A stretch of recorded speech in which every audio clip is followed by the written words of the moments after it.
Boa noite, pessoal. Espero que estejam todos bem. Hoje eu vou falar de um tema que acabamos vendo um pouquinho agora, né? Nas palavras, na leitura da Daniela, na música do Domingos. E é um tema que é muito comum para nós espíritas, né? Estamos muito acostumados a ver esse tema, que é fora da caridade, não há salvação.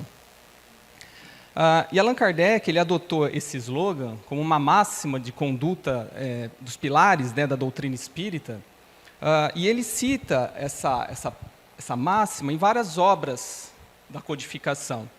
Na primeira vez, lá no livro do que é o Espiritismo, em 1859, ele também cita nas obras, nos volumes da Revista Espírita, e depois ele acaba dedicando um capítulo inteiro de Evangelho segundo o Espiritismo, só para nos mostrar, nos ensinar o que é a caridade. Então, nós, espíritas, acabamos seguindo os exemplos de Kardec e temos adotado essa expressão, essa máxima, como uma forma de um lema, né? Um slogan espírita, um manual, talvez, um resumo de conduta doutrinária.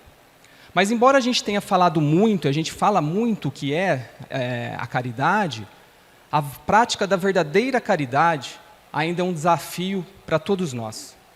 E aí a gente pode colocar como empecilho para isso tudo aquilo que a gente ainda carrega de mal dentro da gente, seja orgulho, seja vaidade, o ego. Mas hoje eu quero falar de um outro ponto, que é a falta de entendimento do verdadeiro sentido dessa expressão dita por Kardec. Não que o conhecimento ele seja necessário para a gente praticar a caridade, mas porque o entendimento pode nos levar a abrir nossa mente às nossas possibilidades de levar o benefício, o amor ao próximo. Então, primeiro, vamos entender o que é, qual é o significado dessa salvação que a caridade vai nos levar, segundo o Espiritismo, né? Então, Kardec, a primeira vez que ele usa essa expressão, ele vai usar como um contraponto a fora da igreja não há salvação, que seria o mesmo que dizer que é fora do Espiritismo na salvação, ou fora de qualquer outra religião não há salvação. Ele vem, então, essa salvação, ele vai mostrar para a gente que é, na verdade, uma busca interior até nós alcançarmos o reino de Deus. É, na verdade, o nosso progresso espiritual. É assim que o Espiritismo ensina o que é salvação. Então, é a nossa libertação de todas as nossas más tendências, tudo aquilo que a gente carrega de mal dentro da gente. A partir do momento, então, que a gente passa a despertar tudo o que é de bom e que já está em nós, em germe, desde quando a gente foi criado por Deus. Então, a gente vai aprender que a gente simplesmente precisa começar a praticar essa caridade. A gente vai entender também que a salvação é a libertação do apego aos prazeres materiais, né? Aos dogmas materiais, e a gente entender, descobrir quais são os prazeres espirituais, que são os únicos que vão nos levar, então, de fato, até a nossa salvação. Uma outra questão dessa salvação, então, quando a gente vai encontrar essa salvação, é através da nossa libertação da necessidade de vivermos aqui em mundos materiais mais grosseiros. Eles ainda são muito essenciais, fundamentais, para a gente conseguir progredir e alcançar essa salvação. Mas o que nos espera são os mundos felizes, os mundos superiores. Então, através da caridade, a gente vai se libertando de tudo isso, até a gente chegar à felicidade suprema. Então, a salvação é a conquista do reino de Deus. Não um reino de Deus circunscrito num lugar exato, mas o reino de Deus dentro dos nossos corações. É isso que a doutrina vem nos explicar. Só que ela vem nos falar também que essa salvação ela tem que ser conquistada pela gente. Para nossos irmãos católicos, a salvação é a necessidade da salvação de seguir, então, os dogmas que a igreja, os sacramentos da igreja, para, então, que a alma possa se salvar diante do juízo final. Para o Espiritismo, então, não é isso. Para o Espiritismo, é esse progresso. E essa conquista íntima de cada um de nós. Então, essa conquista ela vai acontecer no nosso trabalho, na nossa casa, na escola, ou seja, nas relações que a gente vai ter com todos os nossos semelhantes. É por isso que a gente vive em sociedade, né? E a gente não pode se isolar, como disse a mensagem, né? Nós necessitamos de viver juntos para conseguirmos, então, progredir. E para nos ajudar, então, nessa caminhada, para a gente conseguir chegar nessa conquista, Deus enviou para a gente Jesus. Mas Jesus veio não para fazer a nossa parte. Jesus não veio para que deixasse tudo mastigadinho para a gente. Não foi isso. Jesus veio para nos mostrar como fazer, o procedimento, a maneira de a gente chegar até lá. E é por isso que Ele é nosso guia, nosso modelo, nosso libertador e salvador. Então é por isso que Jesus veio até nós. Então a caridade, a gente vai entender que é o caminho que vai nos levar a esse aprimoramento moral, a esse aprimoramento espiritual, que vai ser a chave então para nos libertarmos de tudo que ainda faz mal para nós. E como caridade, então? O que nós vamos entender como caridade? E aí eu vou recorrer ao Livro dos Espíritos, porque Kardec se antecipou a mim e já fez essa pergunta. Então, quando os Espíritos foram indagados qual o verdadeiro sentido da palavra caridade, como a entendia Jesus, eles responderam: benevolência para com todos, indulgência para as imperfeições alheias e perdão das ofensas. Bom, talvez essa seja uma das questões mais conhecidas de nós espíritas. E os espíritos eles foram tão inteligentes, né, que eles não ficaram discorrendo um livro para explicar o que era caridade. Eles foram simples e objetivos, para nos mostrar que a gente tem capacidade de fazer isso. Mas vamos tentar aqui esmiuçar um pouquinho mais o que são essas 3 virtudes que os Espíritos disseram, então, que são condições primordiais para a gente chegar, então, até a nossa salvação. Começando, então, pelo perdão das ofensas. Muitos de nós tendem a achar que perdoar é passar o pano para o erro dos outros, é passar a mão na cabeça daquele que fez a ofensa contra nós. E perdoar não é nada disso. Perdoar é a gente ter a consciência de se livrar das mágoas e do rancor que as ofensas causam em nós. É nós conquistarmos a nossa paz de espírito. Então, nesse momento do perdão, a gente está sendo muito mais beneficiado do que aquele que está sendo perdoado. Esse é o primeiro princípio, porque se a gente não está bem com a gente não vai conseguir ajudar o próximo.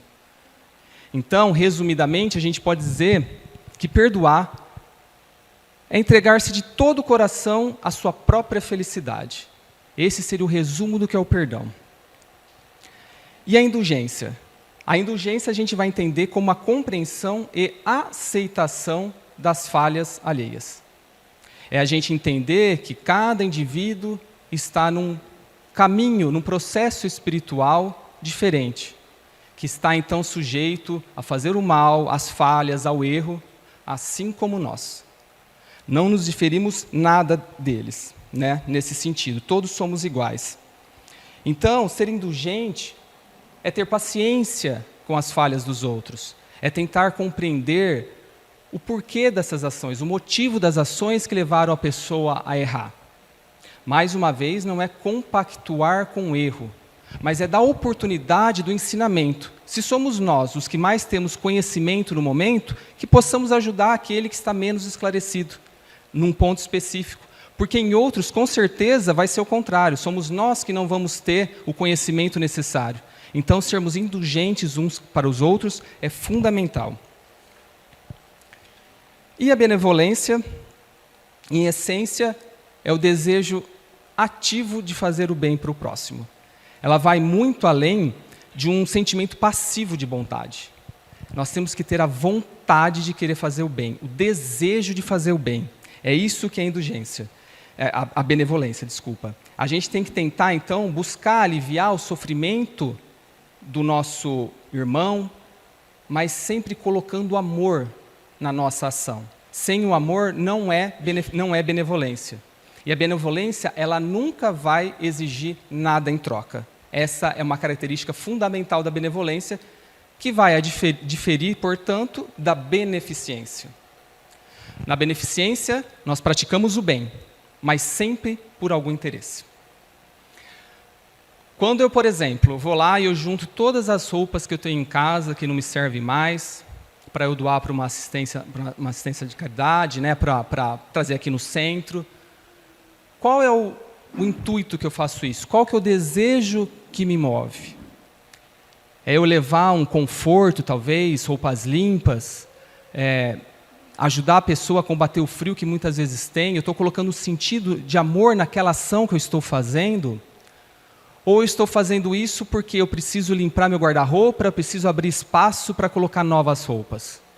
E jogar fora talvez não seria eticamente bem visto. Então, se eu estou usando o segundo termo, a segunda opção, eu estou praticando a beneficência. Estou fazendo o bem, mas o amor ali não está envolvido. Se eu sou, por exemplo, um trabalhador da casa, se eu venho aqui, dedico horas da minha semana para vir até o portal, para ajudar, com qual intenção eu estou vendo fazer isso? Eu venho porque eu sei que muitos irmãos vão chegar aqui no desespero, precisando de uma ajuda, precisando de um consolo, e eu quero estar apto, pronto para ajudá-los, para servir no bem? Ou eu já entrei no modo automático? Ou eu venho porque eu já me comprometi com isso, eu não vou dar para trás, então eu tenho que chegar aqui, fazer o que eu tenho que fazer, bater o cartão de ponto, como eu faço lá no meu serviço, remunerado, deu o horário, eu vou embora. Se for a segunda opção, eu só estou apenas ajudando. Então, fazer o bem, praticar o bem com interesse não é caridade. Ele vai beneficiar o próximo, mas não nos eleva como espírito. E essa é a grande diferença, né? Então a gente vai praticar a caridade para nos ajudar também.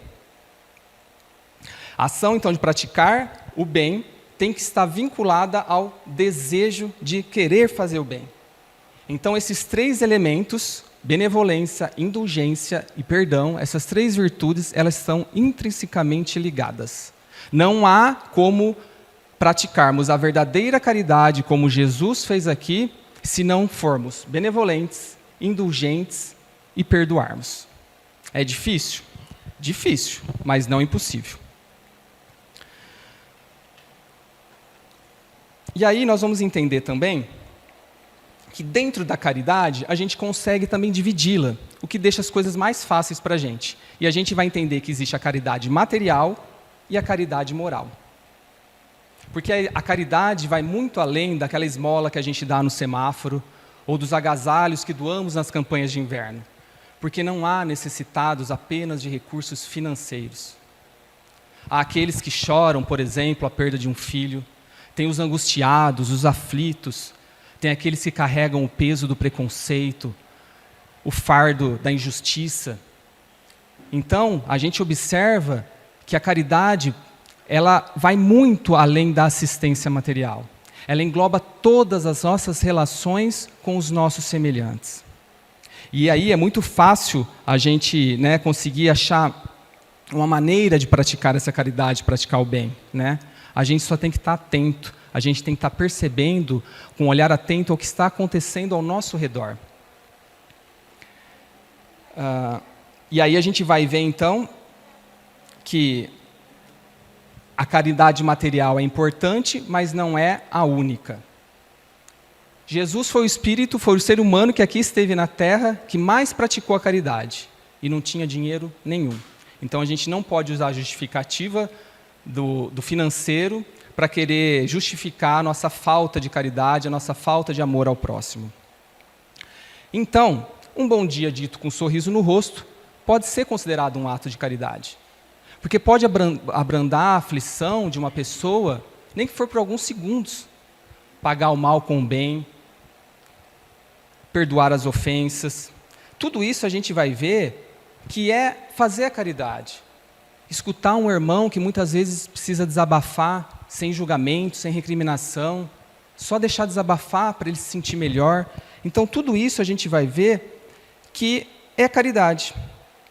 E que ela vai poder ser praticada, então, nas mais diferentes situações do nosso dia a dia. É fácil a gente observar isso.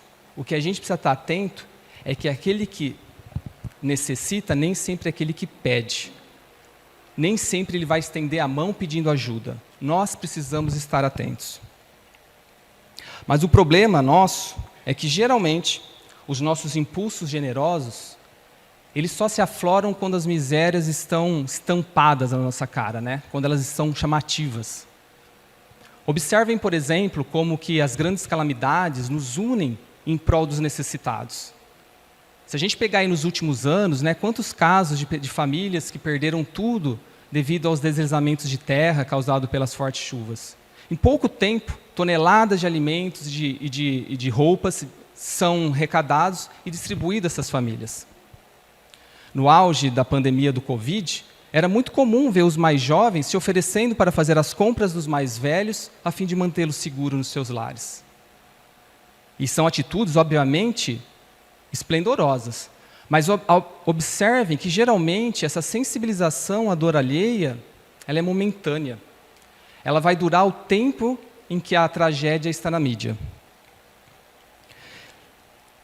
Então, talvez, é por esse motivo que a gente não se dá conta de que existem milhares de desastres particulares que passam desapercebidos por nós o tempo todo e muitas vezes debaixo do nosso próprio teto. Kardec vem chamar, então, de infortúnios ocultos. Porque, são exatamente esses infortúnios que a caridade tem a sensibilidade de descobrir. Porque a caridade, ela está atenta, ela quer fazer o bem, ela procura oportunidades de fazer o bem. Então, isso é a verdadeira caridade. Mas é fácil enxergar a caridade daqueles que pedem na rua, né? Isso fica muito evidente para a gente. Mas quantos de nós conseguem ver a angústia daquele que está aparentemente bem, está sofrendo, perdido dentro de si mesmo? Às vezes com uma vida social admirável, que todo mundo inveja, né? Um cargo dentro do emprego muito bom, mas que por dentro está sofrendo com depressão, está sofrendo por abandono.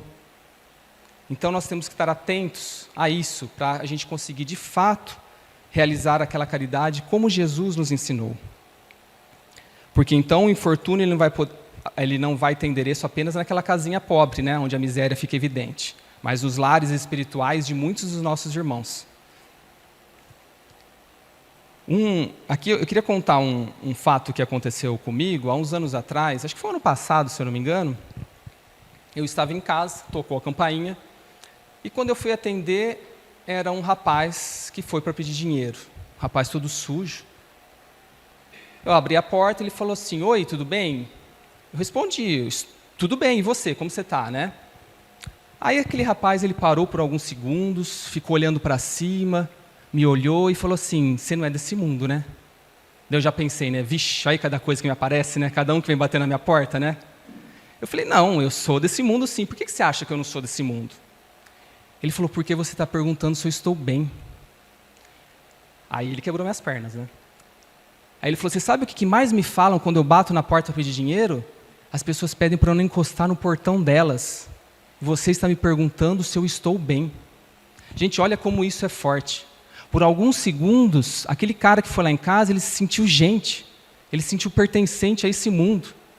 E óbvio que eu não perguntei para ele se ele estava bem pensando nisso. Eu perguntei se ele estava bem porque ele me perguntou e eu faço isso com todo mundo. Mas olha como é importante a gente estar atento para esses mínimos detalhes que podem ajudar uma pessoa. Naquele dia eu não tinha R$1 para dar para ele. Ele foi embora sem o dinheiro. Mas com certeza ele saiu dali melhor do que quando ele chegou. Mas o maior beneficiado de todos, com certeza fui eu, que aprendi uma lição.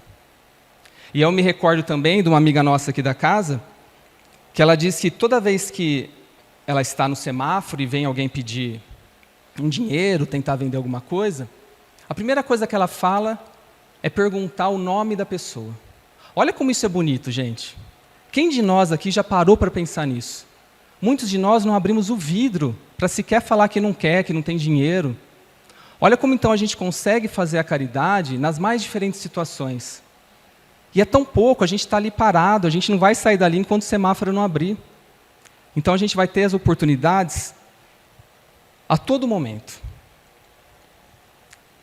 Mas além disso, além de a gente saber que a caridade é tão importante para a nossa evolução, ela é tão importante então para a gente alcançar o reino de Deus, O Espiritismo vai vir mostrar para a gente que essa caridade é muito mais do que uma simples recomendação moral ou um ato de bondade espontâneo.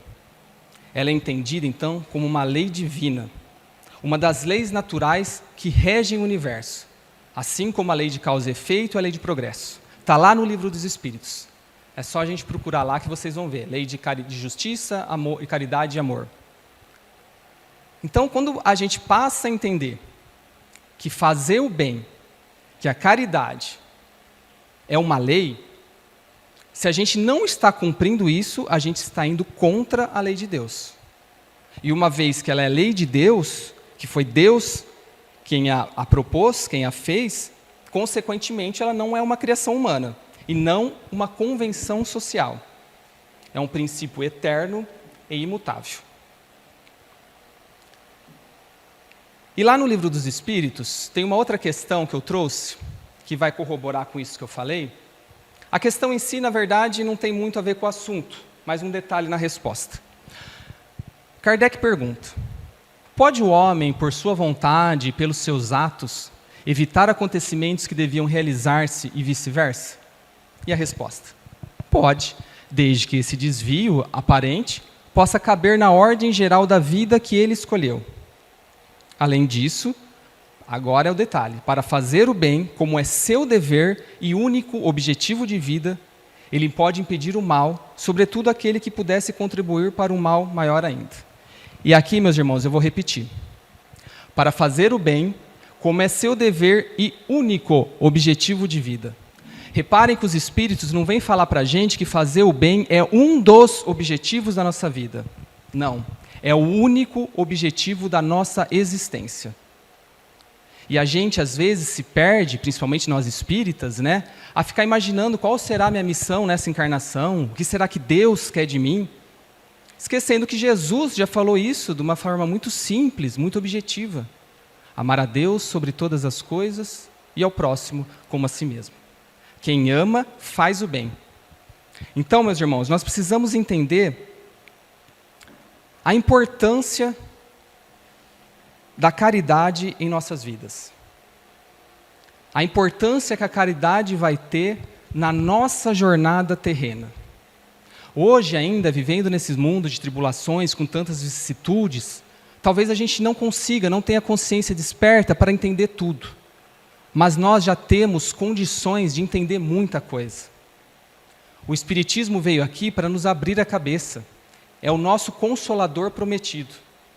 Então a gente precisa sair dessa nossa passividade de ficar esperando que as coisas caiam no nosso colo e a gente de fato arregace as mangas e vá em busca da nossa própria felicidade. A gente precisa entender que a ajuda ao nosso irmão é de fato então um dever, uma obrigação, e foi a única coisa que Deus pediu para a gente quando nos mandou para cá. E por que a gente não vai cumprir? Alguém aqui passa no sinal vermelho todo dia? Alguém aqui deixa de pagar o IPTU? Alguém deixa de cumprir com alguma lei terrena? Por que então a gente não vai ter a sensibilidade de cumprir uma lei divina, que é imutável e que é eterna? Então, resumindo, o amor então verdadeiro, ele vai se manifestar no desejo e na ação em prol do bem. Só fazer o bem, mais uma vez, repetindo, não é suficiente. Nós precisamos fazer mais que isso. Precisamos colocar de fato a nossa intenção, as nossas boas vibrações na ajuda ao próximo. E são tantas as oportunidades.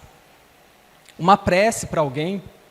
Se o orgulho ainda nos impede de chegar até um irmão, estender a mão, se a vaidade nos impede de fazer isso, nada impede que nos recolhemos em nós mesmos e façamos uma oração para o nosso irmão que está necessitado. O poder do pensamento, o poder da prece vai muito além do que a gente imagina. Então todos nós temos a capacidade de praticar a caridade.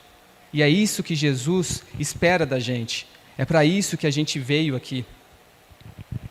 Então, essa frase é muito boa, né? As boas ações são a melhor prece, porque os atos valem mais do que as palavras. Mas se eu ainda não tenho condição de ser benevolente, se eu não tenho condição de colocar amor em todos os meus atos em prol do outro, eu vou deixar de praticar o bem? De forma alguma. De forma alguma. Todo bem que é feito em prol do outro é agradável perante a Deus. E um dia, com a maturidade espiritual, nós vamos aprender a fazer a verdadeira benevolência, a praticar a verdadeira caridade. Então nós temos que ter paciência com os nossos erros, ter paciência com tudo aquilo que ainda nos atrasa. Mas nós não podemos usar isso como desculpa. Nós temos condição. A gente tem que parar de achar que não podemos fazer igual a Jesus, porque Jesus era Jesus. Jesus continua sendo Jesus. E a gente precisa evoluir. A gente precisa sair desse estado em que a gente se encontra, para, como aprendemos muito, né, sermos melhores hoje do que fomos ontem, e amanhã melhor do que hoje. Então, para entender fora da caridade não a salvação, a gente vai entender então que é um princípio, que essa máxima ela vai se apoiar então num princípio universal, abrindo a todos os filhos de Deus o acesso à felicidade suprema, que todos nós almejamos e que é o nosso destino fatal. A gente querendo ou não querendo, a gente indo mais rápido ou indo mais devagar, nós vamos alcançar a felicidade eterna, porque esse é o rascunho, é o roteiro que Deus preparou para a gente. Então, por mais que a gente faça, por mais que a gente insista em praticar o erro, pode ter certeza que se não for no amor, vai ser na dor. Vai aparecer para a gente situações o tempo todo. Cabe a gente, então, laçá-las, agarrá-las e não deixar passar mais. Então, essa frase é consequência do princípio de igualdade perante a Deus. Princípio, então, da liberdade de consciência. Não importando qual é a nossa maneira de adorar, não importando como que é a nossa fé religiosa, mas como sim que eu pratico essa fé em benefício do nosso irmão, dos nossos irmãos. Esse é o verdadeiro sentido da caridade não à salvação. Entendendo então, portanto, que é uma lei divina. Assim como a lei de gravidade rege os corpos físicos, a lei de caridade rege os corpos espirituais e todas as nossas relações, né? Então, precisamos entender isso, porque se a gente está numa passividade, se a gente não está tentando nos esforçar para sermos melhores, a gente precisa se apegar a alguma coisa, a gente precisa entender alguma coisa. Então, vamos levar isso, de fato, como uma lei, e vamos tentar praticar essa lei em cada ação nossa. Isso é muito importante. E no final, então, é o resumo do que Jesus disse, né? O amor ao próximo. É o que necessitamos fazer, é o que precisamos estar atentos para fazer. Então, que possamos, né, pedir a Deus que nos oriente, que nos intua, para que sejamos melhores de fato. Quantos de nós, a gente não faz aquelas listas de final de ano, né, com os nossos desejos para o ano seguinte, né? Uns querem começar a dieta, outros querem ir para o exterior, outros querem começar um curso de línguas. Mas quem se lembra de colocar na lista de desejos, pedir a Deus para que tenha mais oportunidades de fazer o bem? Quem de nós consegue fazer isso? Mas por que a gente não consegue? A gente não consegue porque a gente não tem capacidade de fazer, ou a gente não consegue porque a gente não quer. Porque a gente ainda está preso nas futilidades do dia a dia. Não que a gente não tenha que aproveitar esse mundo, né, como disse Kardec, viver na Terra como os homens da Terra. Não é sobre isso que a gente está falando. Mas a gente tem que entender que o princípio do amor de Deus, ele tem que reger as nossas ações. Sem ele, sem o amor de Deus, a gente vai estagnar, a gente vai ficar parado. Então a gente precisa de fato, meus irmãos, estarmos atentos a tudo isso e procurando ajudar da melhor maneira possível a todos à nossa volta, sem recriminação, sem distinção. Às vezes a gente vê um mendigo na rua, né, e a gente julga logo de cara, sem saber que às vezes aquele mendigo ali é um espírito muito mais evoluído que a gente. que ele está ali porque ele pediu para passar pelaquela prova para acabar sua depuração. E a gente se achando superior a ele, né? Então, vamos aproveitar essa doutrina maravilhosa que Deus nos deu. Está tudo muito bem esmiuçado no Evangelho, no Livro dos Espíritos, né? Se a gente não está fazendo ainda, é porque talvez a gente ainda não interiorizou isso, não interiorizou essa necessidade. O egoísmo ainda faz parte de nós. Mas vamos lutar contra isso porque temos capacidade. Se estamos aqui hoje é porque temos capacidade. Se estamos chegando numa casa espírita para escutar uma palestra, para fazer um tratamento, é porque já temos capacidade de entender e, de fato, colocar em prática o que a gente aprende. Sem a prática, não adianta nada. Sem a prática, eu posso vir assistir palestra de segunda a segunda, que não vai resolver os meus problemas. É colocando tudo o que a gente sabe em favor do outro, no favor da gente mesmo, nos libertando do rancor, do ódio, da raiva, entendendo que esse será o único caminho que nos levará à salvação. Então, meus irmãos, quando a gente escutar novamente essa máxima da doutrina espírita, que a gente possa tentar levá-la para dentro do coração, que ela não seja só mais um slogan, que ela seja só mais uma frase de efeito, mas que ela possa realmente fazer parte das nossas vidas. Eu desejo a todos vocês uma excelente noite, um ótimo final de semana, e pedindo a Deus, então, que nos ilumine em cada dia, em cada acontecimento, que a gente possa, de fato, sermos melhores do que somos. Uma boa noite a todos.